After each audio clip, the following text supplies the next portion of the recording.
সকল ইবাদতের শর্ত আছে, শর্ত বাতিল হয়ে গেলে ইবাদত বাতিল, শর্ত নাই ইবাদত নাই। যাকাত আদায়ের জন্য শর্ত হচ্ছে নিসাব পরিমাণ সম্পদের মালিক হতে হবে। নিসাব পরিমাণ সম্পদের মালিক হতে পারেনি, যাকাত নাই, আদায় করতে হবে না। প্রত্যেক ইবাদতের জন্য শর্ত আছে। আপনাকে সিয়াম পালন করতে হলে সুস্থ শরীরের হতে হবে। অসুস্থ শরীর যদি হয়, চিরস্থায়ী রোগী যদি হয়, ফিদিয়া দিয়ে দিবে, সিয়াম পালন করা লাগবে না। শর্ত নাই, শর্ত বাতিল, তো ইবাদত আদায় করতে হবে না। বদল আছে, কাফফারা আছে, ফিদিয়া আছে, সব ব্যবস্থা আছে। কিন্তু সালাত এমন এক ব্যতিক্রম ইবাদত, সালাত এমন এক ব্যতিক্রম ইবাদত যার সকল শর্ত যদি বাতিল হয়ে যায় তবু সালাত বাতিল হবে না। সব শর্ত একসাথে যদি অনুপস্থিত থাকে, একসাথে নাই। সালাত আদায় করতে হলে পবিত্র হতে হয়। এত প্রস্তুতি অন্য ইবাদতের জন্য লাগে না যত প্রস্তুতি সালাতের জন্য লাগে। কিন্তু সব প্রস্তুতি যদি বাতিল হয় তবুও সালাত আদায় করতে হবে। সালাত আদায় করার জন্য পবিত্র হতে হয়। পবিত্র হওয়ার জন্য পানি লাগে, পানি নাই। মাটি দিয়ে তায়াম্মুম করতে হয়, মাটি নাই। বিনা পানি বিনা তায়াম্মুমে সালাত আদায় করতে হবে। পানি নাই এই অজুহাতে সালাত বাতিল হবে না। তায়াম্মুমের মাটি নাই এই অজুহাতে সালাত বাতিল হবে না, যে সালাত আদায় করব না, এই অজুহাত কেউ দিতে পারবে না। পবিত্র পোশাক পরে সালাত আদায় করতে হয়। পবিত্র পোশাক যদি না থাকে অপবিত্র পোশাকে সালাত আদায় করতে হবে। কেউ দুনিয়াতে অজুহাত দিতে পাবে না যে আমার জামায় পেশাব লেগে আছে, কেমনে সালাত আদায় করি, এই অজুহাত সালাতের জন্য বাতিল। অন্য কোনো ইবাদতের ক্ষেত্রে অজুহাত চলতে পারে। এই শর্ত যদি অনুপস্থিত থাকে যে আমার জামা পরিষ্কার নয়, আমার জামা পবিত্র নয়, পেশাব লেগে আছে, এই শর্ত দিয়ে সালাত, এই অজুহাত দিয়ে সালাত বাতিল হবে না। সালাত আদায় করার জন্য দাঁড়িয়ে সালাত আদায় করতে হয়। দাঁড়িয়ে আদায় করা যায় না, বসে আদায় করতে হবে। বসে আদায় করা যায় না, শুয়ে আদায় করতে হবে। শুয়েও আদায় করা যায় না, হাত পা কিছু নড়ে না, হুঁশ বুদ্ধি যতক্ষণ আছে ততক্ষণ সালাত আদায় করতে হবে। আপনি কল্পনা করেন যে একজন মানুষের মধ্যে একসাথে এগুলো সব শর্ত যদি অনুপস্থিত থাকে, সব, ধরেন একজন মানুষ ইরাকের আবু গারিব কারাগারে অথবা আফগানিস্তানের গুয়ান্তানামো বে কারাগারে আছে। ওর ওখানে অজু করার পানি নাই, তায়াম্মুম করার মাটি নাই। ওর কাছে পবিত্র পোশাক তো বহু দূরের কথা, কাপড়ই নাই, উলঙ্গ অবস্থায় আছে। তাহলে একজন মানুষ উলঙ্গ অবস্থায় আছে, কাপড় নাই। একজন মানুষ, তার কাছে অজু করার পানি নাই, তায়াম্মুম করার মাটি নাই। কেবলামুখী হয়ে সালাত আদায় করতে হয়। কেবলা চিনতে পারে না কোন দিকে কেবলা, তাহলে ও কেবলাও চিনে না। ওকে বসে দাঁড়িয়ে সালাত আদায় করতে হবে, দাঁড়াতে পারে না। বসে সালাত আদায় করতে হবে, বসতে পারে না। শুয়ে সালাত আদায় করতে হবে, হাত পা নাড়াতে পারে না, অচল অথর্ব অকেজো। অত্যাচারের কারণে অচল অথর্ব অকেজো হয়ে গেছে। সালাত আদায় করতে হলে সূরা ফাতিহা জানতে হয়, কোরআন জানতে হয়। ওর কোরআনও জানা নাই, সূরা ফাতিহাও জানা নাই। এই অজুহাতে সালাত বাতিল হবে না যে আমার তো সূরা ফাতিহা জানা নাই, কেমনে সালাত আদায় করব, এই অজুহাতে সালাত বাতিল হবে না। সবগুলো শর্ত যদি অনুপস্থিত থাকে একজন ব্যক্তির মধ্যে, একজনের মধ্যে, আলাদা আলাদা বলেন, ওই একজনের মধ্যে, ওই একজন উলঙ্গ অবস্থায় আছে, অজু করেনি, তায়াম্মুম করেনি, কেবলা চিনে না, দাঁড়িয়ে নাই, বসে নাই, শুয়ে অচল অথর্ব হয়ে আছে, বড় ফরজ গোসল ওর উপর আছে। সামান্য ছোট অপবিত্রতার কথা বলিনি, ফরজ গোসল, রাতে স্বপ্ন দোষ হয়েছে, ফরজ গোসল অবস্থায় আছে, হতেই পারে, স্বাভাবিক। একসাথে একজন মানুষের মধ্যে এগুলো সব শর্ত অনুপস্থিত থাকতে পারে। কোরআন পড়তে হয়, কোরআন জানে না। সূরা ফাতিহা মুখস্থ থাকতে হয়, সূরা ফাতিহা জানে না। ওই একজন ব্যক্তি, কোনো শর্তই নেই সালাত আদায়ের, তবুও কেউ বলতে পারবে না যে ওর সালাত মওকুফ হয়ে গেছে। ওকে ওই অবস্থাতেই সালাত আদায় করতে হবে। এই রকম ব্যতিক্রম ধর্মী ইবাদত হচ্ছে সালাত। সালাতের বিষয়ে আল্লাহ সুবহানাহু তাআলা এবং রাসূল সাল্লাল্লাহু আলাইহি ওয়াসাল্লাম কেন এত জোরালো, এত কঠিন, এত কঠোর গুরুত্ব আরোপ করেছেন সালাতের জন্য? তার সবচেয়ে বড় কারণ হচ্ছে সালাত মানুষকে শয়তানের খপ্পর থেকে বাঁচতে সবচেয়ে বড় অবলম্বন, সবচেয়ে বড় ঢাল, সবচেয়ে বড় মাধ্যম, যে মানুষ শয়তানের ষড়যন্ত্র থেকে, মাকাইদ আশ শায়াতিন, শয়তানের ষড়যন্ত্র থেকে বাঁচবে। এর চেয়ে বড় অস্ত্র পৃথিবীতে আর নাই সালাত ব্যতীত, শয়তানের ষড়যন্ত্র থেকে বাঁচার জন্য। রাসূল সাল্লাল্লাহু আলাইহি ওয়াসাল্লাম বলেছেন, মা মিন কারিয়াতিন, এমন কোনো গ্রাম যেই গ্রামে বসবাস করে তিনজন মানুষ, যেই গ্রামে বসবাস করে মাত্র তিনজন মুসলমান, সেটা আফ্রিকার কোনো জঙ্গল হতে পারে, আটলান্টিক মহাসমুদ্রের অতল গহ্বরে হতে পারে, আমেরিকা ইসরায়েলের মতো ইহুদি খ্রিস্টান দেশে হতে পারে, মাত্র তিনজন মুসলমান আছে কোনো গ্রামে, কোনো শহরে, কোনো জঙ্গলে, কোনো মরুভূমিতে। আর তারা ওমা উকিমাতিস সালাহ, আজান ইকামত দিয়ে সালাত কায়েম করে না, ইল্লাস্তাহওয়াদা আলাইহিমুশ শাইতান, তাহলে শয়তান তাদের উপর আক্রমণ করে, এমনভাবে আক্রমণ করে যেমনভাবে পালবিহীন ভেড়াকে নেকড়ে বাঘে আক্রমণ করে, ওইভাবে ওই ব্যক্তিকে শয়তান আক্রমণ করে।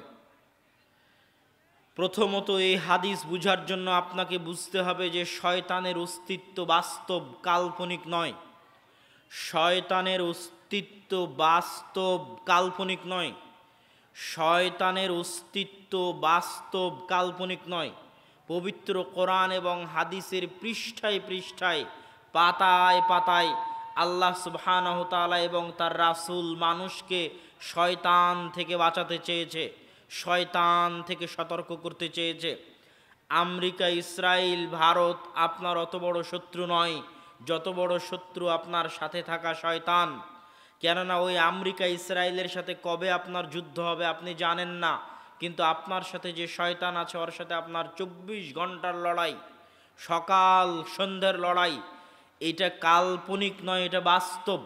আল্লাহ সুবহানাহু তাআলা পবিত্র কোরআনে শয়তানের কথা আর রাসূল সাল্লাল্লাহু আলাইহি ওয়াসাল্লাম হাদিসে শয়তানের কথা এত বেশি পরিমাণে বলেছে যে শয়তানের উপর যদি আপনি বিশ্বাস না আনতে পারেন যে শয়তান বাস্তবে আছে, আপনি হেদায়েতের রাস্তা খুঁজে পাবেন না, বরং আপনি ধোঁকা খেতেই থাকবেন, ধোঁকা খেতেই থাকবেন। দেখেন, আলোচনায় ফিরে যাওয়ার আগে এখানে 2-1 মিনিট শয়তান সম্পর্কে 2-একটা কথা বলে নিই। কেননা শয়তান থেকে বাঁচাতেই সালাতের উপর এত কঠোর ও কঠিন গুরুত্ব আরোপ। সেটা কিভাবে, সেটাও আমি খুলে ব্যাখ্যা করে আপনাদেরকে বুঝাবো, কিন্তু তার আগে শয়তানকে বুঝেন। আল্লাহ সুবহানাহু তাআলা পবিত্র কোরআন মাজিদে বহু জায়গায় বলেছেন, ইন্নাশ শাইতানা লাকুম আদুউম মুবিন, শয়তান তোমাদের প্রকাশ্য শত্রু। শয়তান কি করে? প্রত্যেকটা খারাপ কাজকে মানুষের সামনে ভালো করে পেশ করে। যুয়্যিনা লাহুমুশ শাইতানু মা কানু ইয়ামালুন, শয়তান তাদের সামনে তাদের কাজকে ভালো করে সুন্দর করে পেশ করে। আপনি যখন গান শোনেন তখন গান শুনতে যে ভালো লাগে, এটা আপনার ভালো লাগা নয়, এটা শয়তান আপনার কানে বসে আপনাকে ভালো লাগায়, এই ক্ষমতা আল্লাহ শয়তানকে দিয়েছে। কিন্তু এই ষড়যন্ত্র মানুষ ধরতে পারে না। রাসূল সাল্লাল্লাহু আলাইহি ওয়াসাল্লাম হাদিসে বলছেন যে মানুষ যখন ফজরের সালাতের সময় ঘুমিয়ে থাকে তখন শয়তান মানুষকে বলে, নাম নাম নাম, ইন্নাল লাইলা লাতাবিল, ঘুমাও ঘুমাও, রাত অনেক লম্বা, এবং 3টে গিট দিয়ে দেয়। তো যদিও শয়তানের এই প্ররোচনায় পা না দিয়ে সকালবেলা যখন শীতের রাতে আপনাকে ঘুমাতে ভালো লাগে, এই ভালো লাগাটা আপনার ভালো লাগা নয়, এটা শয়তানে ভালো লাগায়। কিন্তু যতক্ষণ আপনি শয়তানকে চিনতে পারেননি ততক্ষণ তো আপনি মনে করবেন আমাকে ঘুমাতে ভালো লাগছে, এটাই ধোঁকা। যতক্ষণ আপনি শয়তানকে বুঝতে পারেননি, শয়তানের অস্তিত্ব কাল্পনিক মনে করেছেন, বাস্তব মনে করেননি, ততক্ষণ আপনি মনে করবেন ঘুমাচ্ছেন তো আপনি আপনার আরামের জন্য। কিন্তু আজকে যদি আমার বক্তব্য শুনে বুঝতে পারেন যে শয়তান কাল্পনিক কোনো চরিত্র নয়, এটা একটা রিয়াল বাস্তব চরিত্র। কেউ যদি দিনের বেলা লুকিয়ে পানি পান করে, খাদ্য খায়, তাহলে পৃথিবীর কোনো শক্তি নাই তাকে জোরপূর্বক সিয়াম পালন করাবে। সিয়ামের সম্পর্ক পুরোটাই আল্লাহর ভালোবাসা, আল্লাহর দয়া, আল্লাহর রহমত, আল্লাহ সুবহানাহু তাআলার করুণার সাথে। কিন্তু এর ব্যতিক্রম দুটো ইবাদত হচ্ছে যাকাত এবং সালাত। যাকাত এবং সালাতের সম্পর্ক আল্লাহর শাসন, আল্লাহর ক্ষমতা, আল্লাহ সুবহানাহু তাআলার দাপট, আল্লাহ সুবহানাহু তাআলার পাওয়ার, আল্লাহ সুবহানাহু তাআলার প্রভাব, আল্লাহ সুবহানাহু তাআলার প্রতিপত্তির সাথে। মানুষকে যাকাত এবং সালাত পিটিয়ে আদায় করানো হবে। যাকাত এবং সালাতের জন্য মানুষের বিরুদ্ধে যুদ্ধ করা হবে। যাকাত এবং সালাতের জন্য মানুষকে হত্যা করা হবে। যাকাত ব্যতীত ইসলামের অর্থনীতি কল্পনা করা যায় না। সালাত ব্যতীত ইসলামের সামাজিক নিয়ম, রীতিনীতি, সামাজিক সিস্টেম কল্পনা করা যায় না। সালাত এই জন্য এত গুরুত্বপূর্ণ, এত গুরুত্বপূর্ণ যে আল্লাহ সুবহানাহু তাআলা মানুষকে সৃষ্টি করেছেন, তিনি বলছেন তার ইবাদতের জন্য বা তার দাসত্বের জন্য। আর তার দাসত্ব এবং ইবাদতের সবচেয়ে বড় মাধ্যম হচ্ছে সালাত। এই জন্য সালাত এত গুরুত্বপূর্ণ যে একজন হিন্দু মুসলমান হবে এরকম কোনো কারণ নাই যেই কারণে তাকে মুসলমান হতে হবে সালাত ব্যতীত। এরকম কোনো কারণ খুঁজে পাওয়া কঠিন এবং মুশকিল আছে। কি জন্য এরকম কোনো কারণ খুঁজে পাওয়া কঠিন এবং মুশকিল আছে? আপনি যখন স্কুলে ভর্তি হতে যান তখন স্কুলের অনেক বিধিনিষেধ থাকে, এটা করা যাবে না, এটা করা যাবে না। মাদ্রাসায় ভর্তি হতে গেছে, মোবাইল চালানো যাবে না, এই খেলা যাবে না, বাইরে সন্ধ্যার পরে বের হওয়া যাবে না, অনেক নিয়ম কানুন, অনেক নিষেধাজ্ঞা। এখন কোনো ছাত্র যদি প্রতিষ্ঠানের সকল নিষেধাজ্ঞা মেনে প্রতিষ্ঠানে ঘুমিয়ে পার করে দেয়, তাহলে তার প্রতিষ্ঠানে ভর্তি হওয়ার কোনো উপকারিতা নেই।